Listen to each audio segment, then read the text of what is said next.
Hello, everybody. Thank you so much for having me here. In Kurdish, we say dembash. It's very happy for me. I'm very happy to be here. It's my first time in Poland, and I'm amazed to see so many people interested in the resistance struggles in Kurdistan. And so, first of all, I would like to thank the organizers, especially Jan, Beata, Magda, and everybody else who was involved.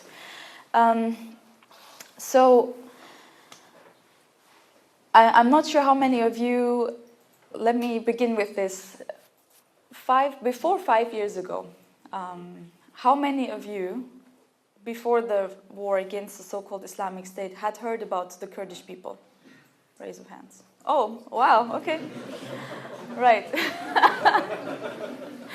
Well, okay, so sometimes you shouldn't assume too much about the audience. Well, the reason why I say this is not because I don't think that you are not informed.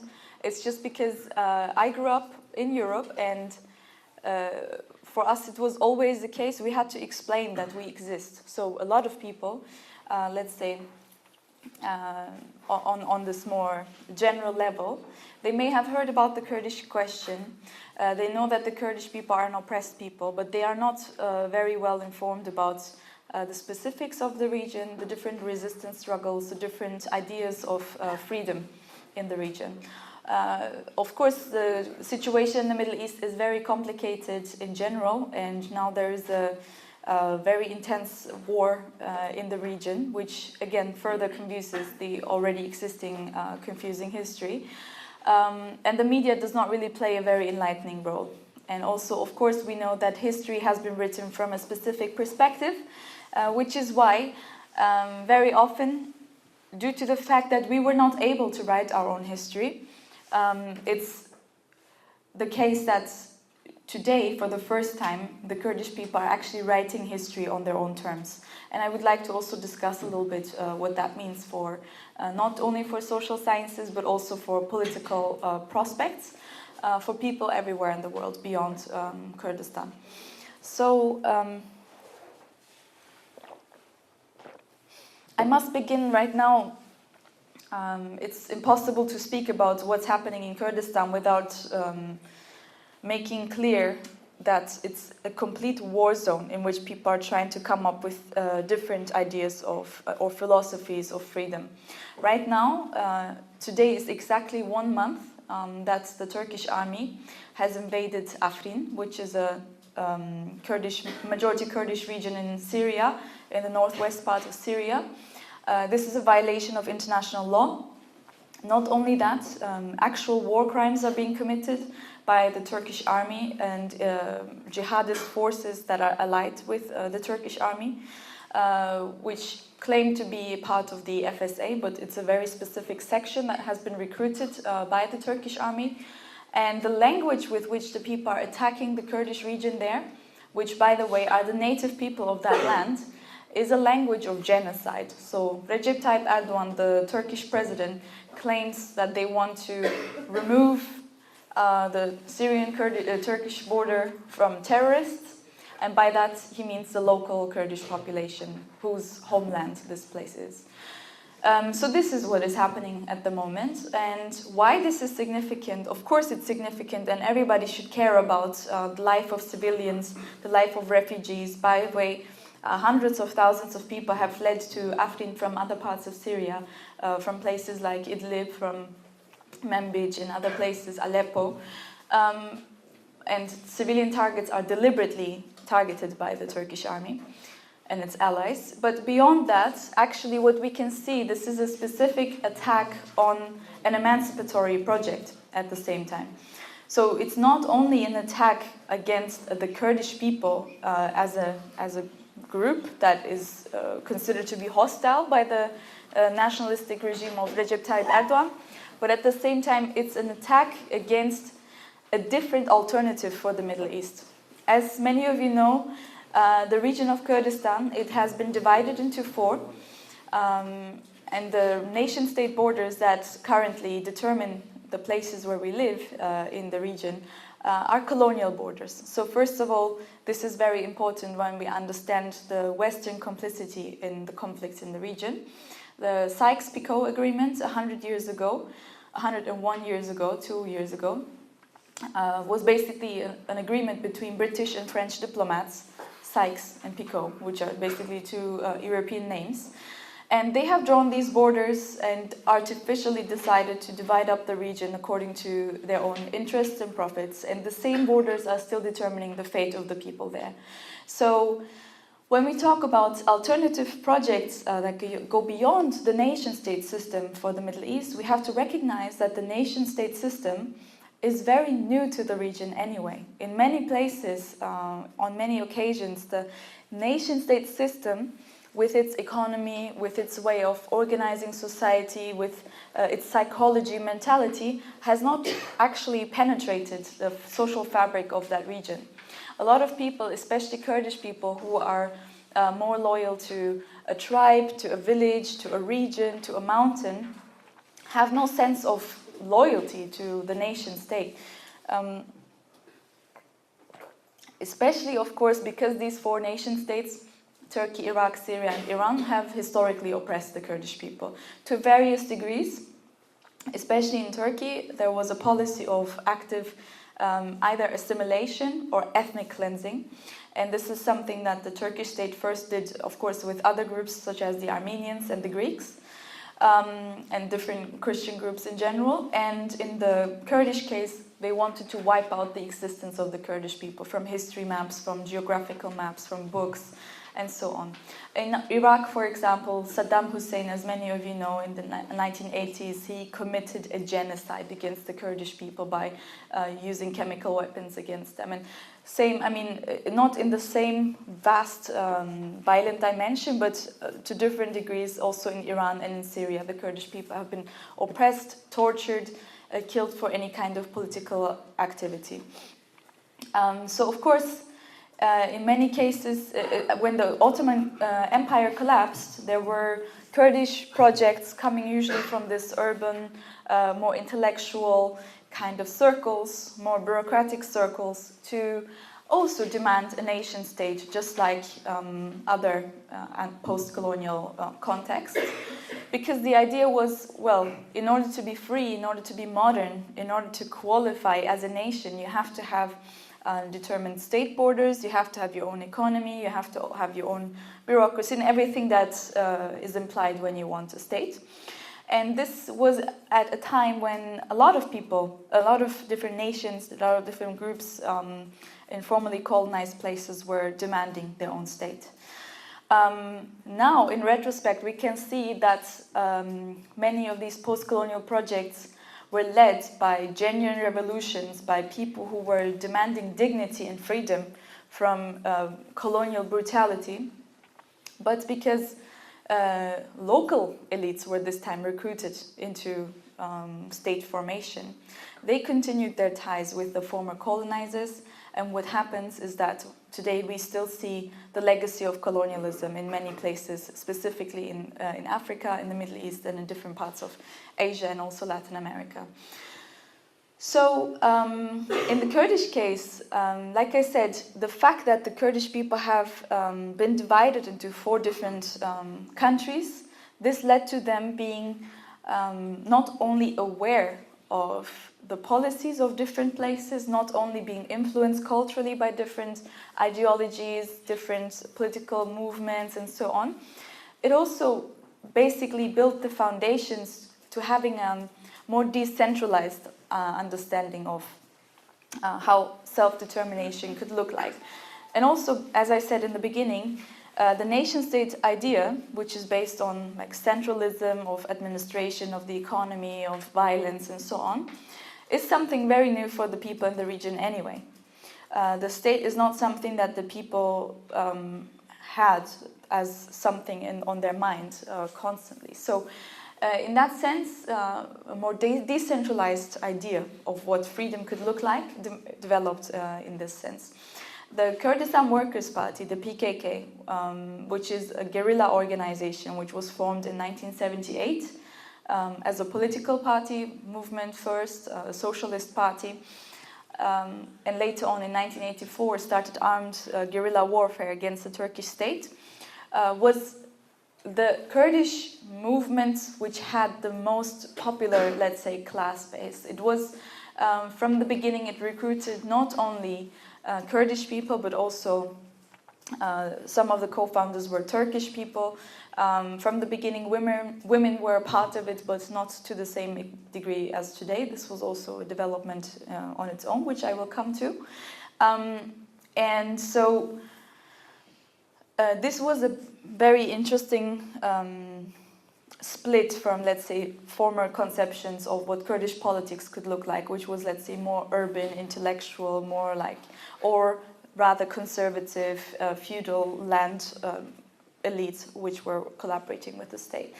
So the Kurdistan Workers' Party, as the name implies, was recruiting workers, the students, the young people, the peasants, and women.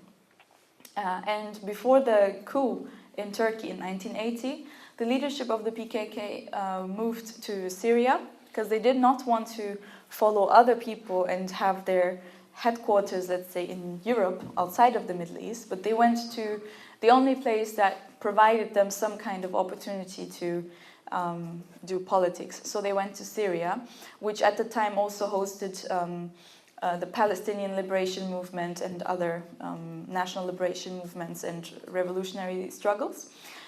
In Lebanon, the Kurdish movement learned guerrilla warfare from the PLO, and later on it developed its own strategies. So since the 80s then, and also in the 90s, there was an active struggle against the Turkish state, which was a guerrilla struggle, and it was at that time still not so different from many other Marxist-Leninist movements. The aim was to establish a socialist Kurdistan, a free Kurdistan, a Kurdistan where everybody would be free, but the vision was rather abstract. It was not very clear what is meant by that. And the danger would have been at the time, had they received such a state, it would have been exactly that, received, right, granted from some higher power. And also we have to understand that this was during the time of the Cold War, when anti-colonial movements were positioning themselves according to the policies of the Soviet Union. So, without getting more into the confusing history, coming to where we are today, in 2005, the Kurdish freedom struggle announced a paradigm shift to its former idea of creating an independent socialist Kurdistan. And what is meant by that are several things, because not only did they have the benefit of seeing the different developments in the different parts of Kurdistan, specifically the 2003 American invasion of Iraq, where since 2003 in Iraqi Kurdistan we see something like a de facto state, and we also see that it's actually not very democratic, that it's rather corrupt, that it does not really bring genuine freedom to the people for which they had fought for. It is the accumulation of capital, of security, of bureaucracy and organization in the hand of literally two families, the Barzani and the Talabani family. And this is not why the people fought against Saddam Hussein. This is not why people went up to the mountains and defended their homes. So this corruption of Iraqi Kurdistan was not a result of the people's corrupt character or anything like that. It was a result of a freedom concept, of a liberation or independence concept, which was actually the very opposite of independence. Because it was completely dependent on regional as well as outside forces, it was completely surrendering its economy to others and just becoming a petrostate, basically. So this is one experience that we've had in the last decade and a half of what a Kurdish state would look like if it would exist. So this is one thing, as well as the more philosophical paradigm shift that happened within the PKK in favor of an alternative to the state. So Abdullah Öcalan, who has been imprisoned on İmralı Island, which is a prison island in Turkey, and just a few days ago it was the anniversary of the international conspiracy against him, the 19th anniversary. So he's been in jail since 99.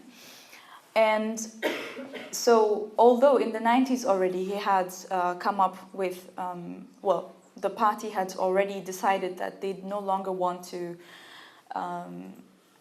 struggle for a state, because it increasingly seems very impossible, or let's say not the right solution for the social issues that people have. Instead, to find more confederal solutions, also within a framework of solidarity of all the peoples in that region. So not that the PKK was nationalist from the beginning. Actually, from the beginning, from the 70s onward, they were always stressing, and this is something you can read in the biographies of the first members or in all the declarations that they have issued, is that this was from the beginning, yes, a national liberation movement, but an anti-national movement, anti-nationalist movement, based on fighting against social chauvinism, against hostility towards communities, but looking at the state as the enemy, not the community, not the people, not the Turkish people are the enemy, but the Turkish state. Also the enemy of the Turkish people is the Turkish state.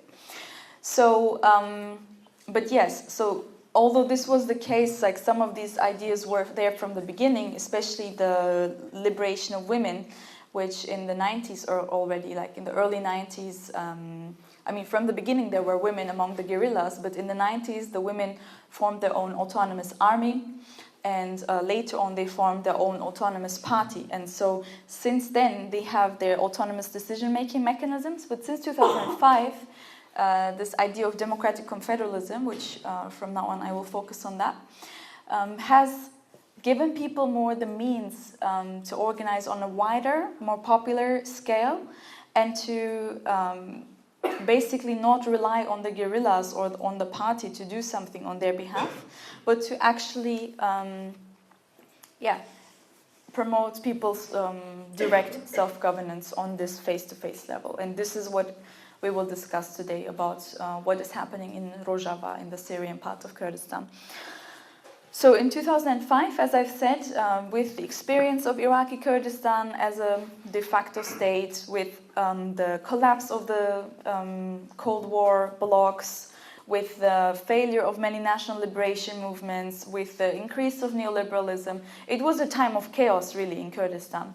Also in 2003, within the PKK, there was a massive internal break where a lot of people seeing or being encouraged by the system of Iraqi Kurdistan said, actually, why do we struggle for socialism? What is this revolution like? We didn't receive anything.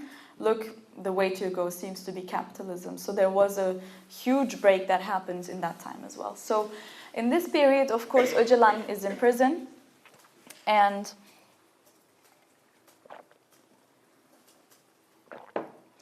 although I said many of the ideas that he had were existent in the beginning, and also there were outcomes of different discussions within the movement, in 2005 he articulated democratic confederalism as an alternative to the nation state, which basically completely turned upside down the same assumptions that the same movement with the same people had in the beginning in 78 when it was formed. So what is democratic confederalism? It is the system, the political, economic, social system on which the revolution in Rojava is trying to organize itself. Basically, the assumption is several things. It's very difficult to explain this because it's above all, it's a lived experience. It's a practice that people are still experimenting with. So whatever I am going to say from now on, it's not something that is set in stone. It is something that people are constantly redeveloping and rediscovering. So in the former analysis of the same movement, the problem was the statelessness of the Kurds.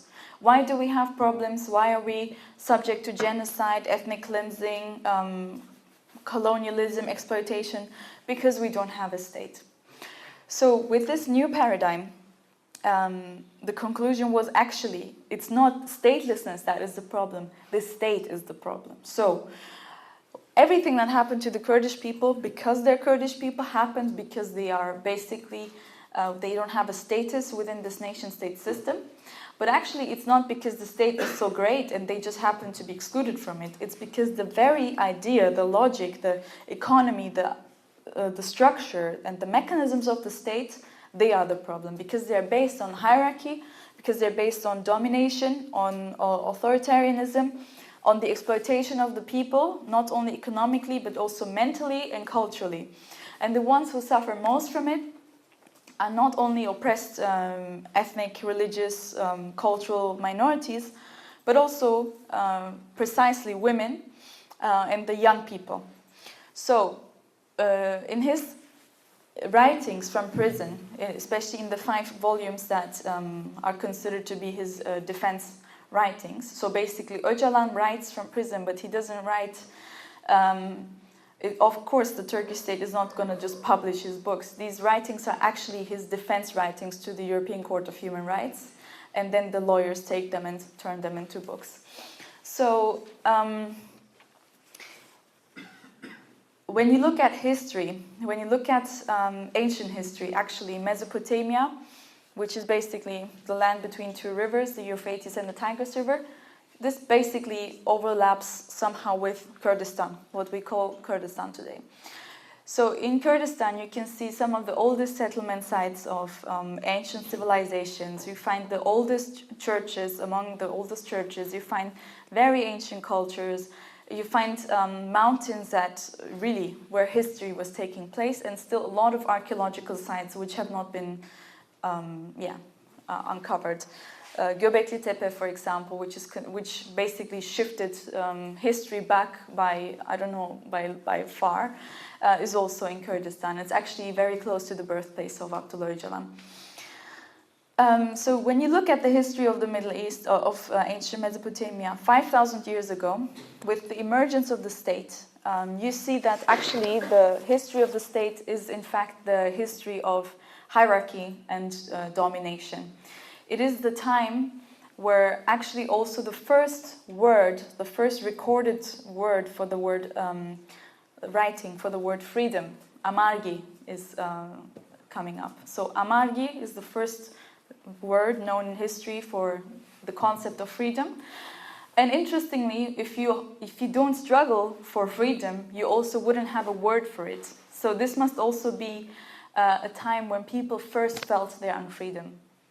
And also it means, by the way, return to the mother. So you see, this was a time when administration was centralized in the city-states. You see that women, when you analyze the mythology and the historical records of the time, you see a massive fall in the status of women.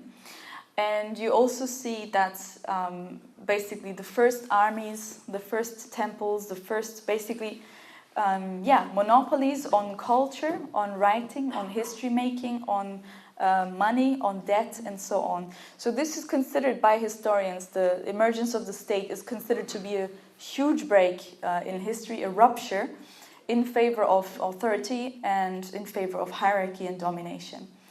This does not mean that people before, they lived in this, matriarchal state of nature and everything was peaceful. People still have their conflicts, but this is the first time when mechanisms of monopolism and hierarchy, authority were institutionalized, where they were set in stone and set in law.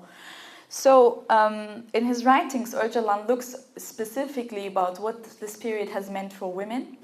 And interestingly enough, in this case, he's very unique as a leader of a national liberation movement.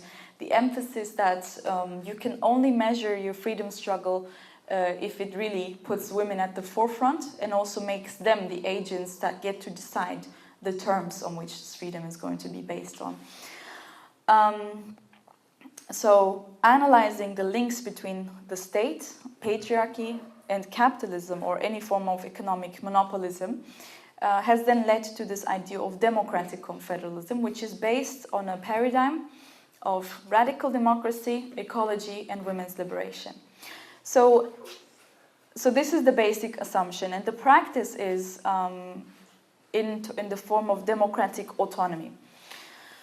So what does democratic autonomy mean? It is basically figuring out ways to economically, socially, culturally, politically organize your own community on a local, face-to-face level without reliance on the state. So first, this idea was started in Turkey when people started to form their economic cooperatives, their agricultural cooperatives, where they were forming their assemblies in their villages, in their towns, where they were trying to find ways of organizing their everyday lives without the state. When they were coming up with education systems, academy systems that were not repeating the lies and the constructions of history of the state, but where they were coming up with their own ways of social science and so on. So, of course, in 2009, the Turkish state cracked down upon these structures, and around 10,000 people were arrested in 2009 on charges of terrorism. And who were these people? They were activists. Some of them were lawyers, teachers, young people, women activists. So basically people from the popular levels of the community who were just trying to find ways of autonomous self-organization. And they were charged as terrorists, and many of them are still in prison, although almost 10 years have passed. In 2012, many of you know that in 2011 the war in Syria began, and it was within the context that was called Arab Spring, which was a period where many people went on the streets to demand justice, to demand freedom, to demand a life in dignity. People said no to the authoritarian, fascist governments that they had to confront. And they wanted a different life.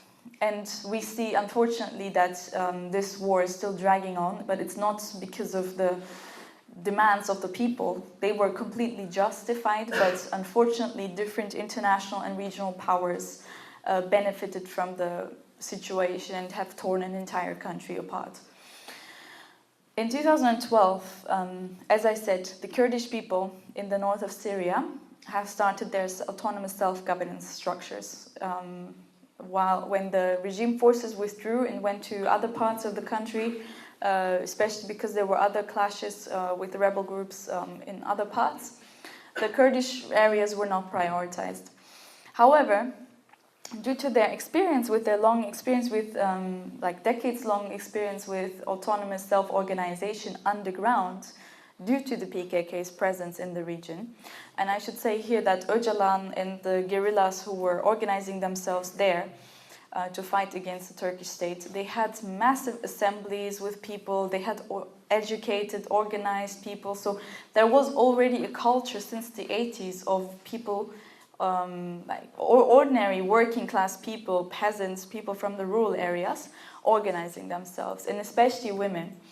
I have interviewed many women of an older generation who say the revolution in Rojava, the women's revolution in Rojava, did not start in 2012. It started in 1979 when Abdullah Öcalan and his comrades came here, because that was the first time that women left their homes. This was the first time when women met other people outside of their families and where they became agents of political public life. Although, of course, due to the suppression by the regime, this was all done secretly and underground, but this was happening. So in 2012, already the people seized the infrastructure, the former government buildings, and they started with their own self-governance structures. So, and how are these organized? In the beginning, in each town, in each region, they established these people's councils, or some people call them assemblies, but we say something like councils. And later on, the more they developed, the more they started working, they organized themselves in the form of communes.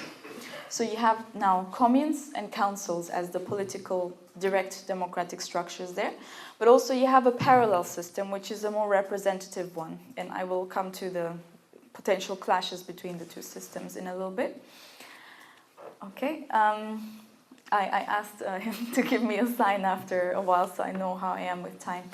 And so today in Rojava, imagine all of us would live in the same neighborhood. Imagine we live in this neighborhood.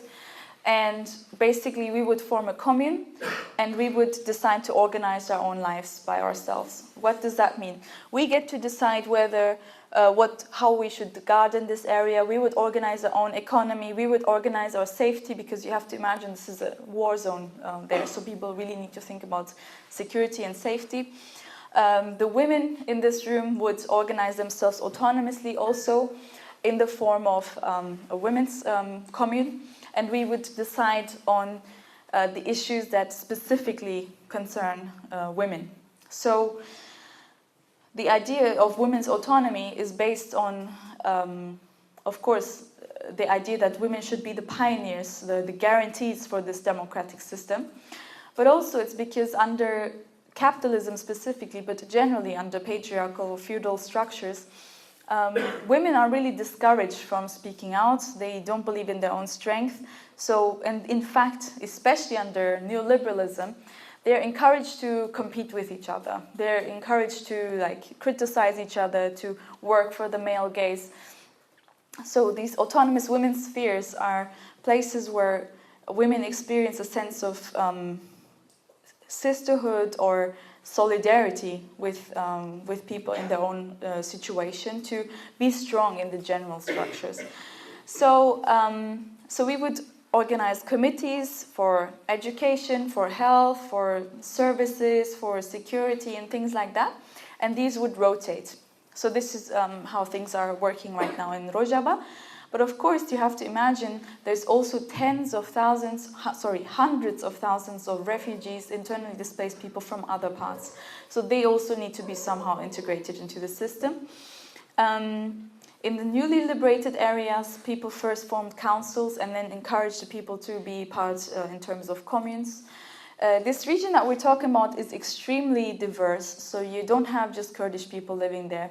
Arab people, Turkmen people, Chechen people, Armenians, Syriacs, Assyrians, Chaldeans. So you have different religions and different Yazidis, Muslims, Christians. So it's my point is it's very, very diverse. Yeah. So and this we are talking about a very, very ancient place where for millennia people have lived together, and somehow they managed. But right now, this region is called Syrian Arab Republic. So this idea of this chauvinistic nationalism is really an import from the former colonizers. And so this idea of democratic nation, also proposed by Öcalan, is basically also a new way of thinking of ourselves as a collective. So rather than perpetuating the notion of ethnic nations, or really turning inward towards your own religious or ethnic community, it's to think about a nation that is unified with the diversity of its components. So it would be a nation based on ideals, on ethics rather than on ethnicity. So in that sense, the different groups are encouraged to participate in the system with their own identity in order to guarantee the democracy of it. But at the same time, they are discouraged from, turning inward and just clinging on to this ethnic identity, because that is precisely the reason why there are so many conflicts. So this is that. We can get into the details of how this works, because I think we're kind of running out of time. But basically, what this means for the region, which is driven by nationalism, by religious fundamentalism, by fake secularisms, by basically different forms of fascism, especially violence against women, patriarchal fascism. We have seen the peak of that with the attacks of ISIS on the different communities in the region. The very fact that ISIS, in August 2014, when the Yazidi community was attacked, for example, or also other communities, but specifically there, that was the most brutal instance. They deliberately targeted women. They used sexual violence, gang rape, sex slavery. They cut the heads of people. They threw gay people from roofs and things like that. So it really does not come from a religious interpretation. It's pure fascism, and it's actually very, very similar to different forms of fascism. This hatred towards those who are outside of this concept of power based on hierarchy and domination. So the idea of democratic confederalism as a way of giving power back to the people by letting people who never had an education, who never had anything to say in how life should work, who really, women didn't even get to decide what should happen in their own houses because they were so restricted by their own husbands or family members. Today, these people, they get to run their own society. For today, these people, exactly in this format, they sit together, they come together several times to discuss very basic things. And what it does is really, it gives people back the sense of, I am part of history, I am here, I exist, I was not erased from history, I was not erased from the universe, I make change, my work, my labor, my creativity, my initiative is actually producing something valuable, and it brings out my own initiative as a person. This especially applies for women, and as many of you have seen, the women have fought against ISIS, and unfortunately the media only focused on that element. They often looked away when the women were talking about their motivations, which is nothing less than revolutionary. They say, we don't want gender equality, we want to smash patriarchy, we want to get rid of the mentality of ISIS within our own brains. We want to change and democratize the family. We want to try to see how we can live life differently. And therefore, it's all actually a matter of self-defense. In our philosophy, in the philosophy of the Kurdish women's movement, or in the Kurdish freedom movement in general, self-defense, understood as an ecological, let's look at it from an ecological perspective, what Öcalan calls the rose theory. So every rose has a thorns to defend itself, just like every natural organism has a way of defending itself to exist, not to destroy another living being, but to exist and to assert their existence. So in our understanding of self-defense, of course the women and men had to defend their homes against attacks of people who wanted to loot and destroy their homes. So there is of course a physical element to this, but at the same time, self-defense means to assert and mobilize and organize and express your political will. It means to establish an understanding of education, an understanding of social science, for example, that does not repeat the same mechanisms that have led to colonialism, racism, sexism, and so on. It means also to organize an economy based on sustainability and subsistence and harmony with nature, and not on the domination and looting of nature. Because you are part of that nature, so therefore, in order to exist, you have to basically find ways of becoming part of that ecology. A lot of our issues are due to industrialism and a very wrong understanding of progress that has meant nothing but genocide on nature and peoples and indigenous communities. So in that sense, self-defense means to be able to express your identity through creativity, through productivity, through solidarity.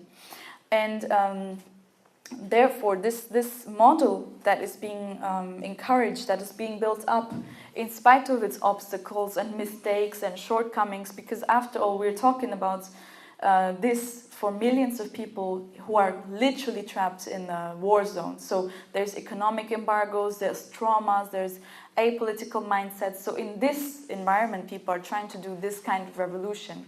Like even the political consciousness, like people don't see the need to become politically active, because whenever they have been, they were completely massacred by dictatorships.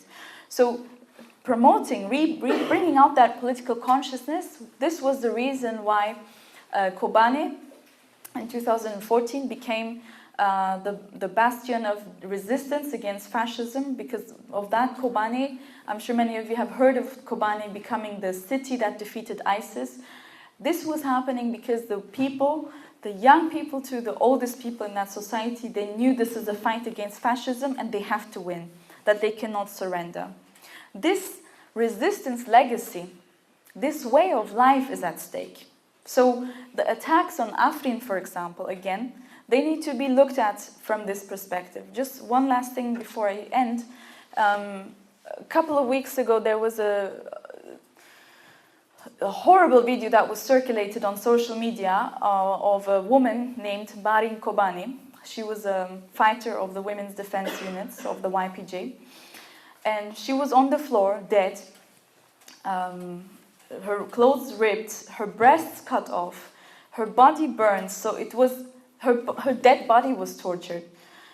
And she was surrounded by a herd of men who are saying disgusting things, who are stepping on her dead body with mutilated breasts.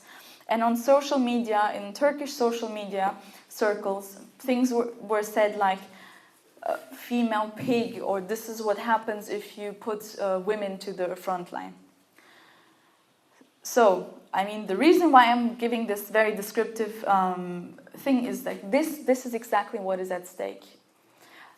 A Middle East, a Mesopotamia, a Kurdistan, a world of a liberated woman who becomes the agent of her own destiny, who becomes the person who gets to decide her own fate, who becomes a valuable, meaningful person that is, she is part of that society, she is it, or a Middle East, a world, a universe where women are condemned to sex slavery, violence, to torture, mutilation, and living for other people, basically, more than an animal would. That is at stake. Also at stake is an understanding of solidarity of the different communities, where everybody is free to speak their own language, where the most ancient cultures have a revival, where ancient history is recovered, where the universal history of humanity gets discussed, and then projects can be built from then on, or an idea of civilization based on violence and power, which accepts only one nation, one state, one language, one flag, and which is basically an ideology of genocide and massacre.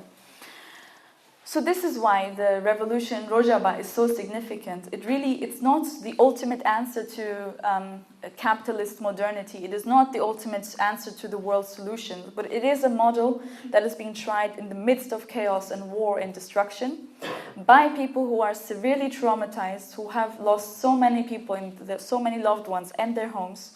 And this should, for everyone, should be a sign of hope. Because right now what we're seeing in the world is a crackdown on civil rights, right-wing populism increasing, fascism, racism, extreme violence against women. And we really need something that can keep people going in terms of how to organize life differently. The question of applicability is often asked, and I'm sure this will maybe come up in the discussion in a little bit, but just to say one thing about that, is Rojava's model is not something that can be copied and pasted elsewhere, just as it is, because the very idea of democratic autonomy means that every context is different. The situation in this town is different from a place in the Middle East, just as even in the Middle East, each place is different. The idea is to be aware of the conditions of your own community and find the solutions that work best for you. Find them in a way that is ecological, socially ecological also, not just like in terms of the environment and nature, but also to look at society as a dynamic, organic whole, which has its dynamic on its own. And also to never ever compromise when it comes to the liberation of women, never ever compromise when it comes to protecting those who have been most marginalized and most oppressed, and to make sure that the political spheres that we create really bring out the creativity and initiative of all of its members. And this must be, of course, with the complete commitment to anti-fascism and like a new way of thinking about what fascism and anti-fascism mean today. I think this is one way that we can start in Europe.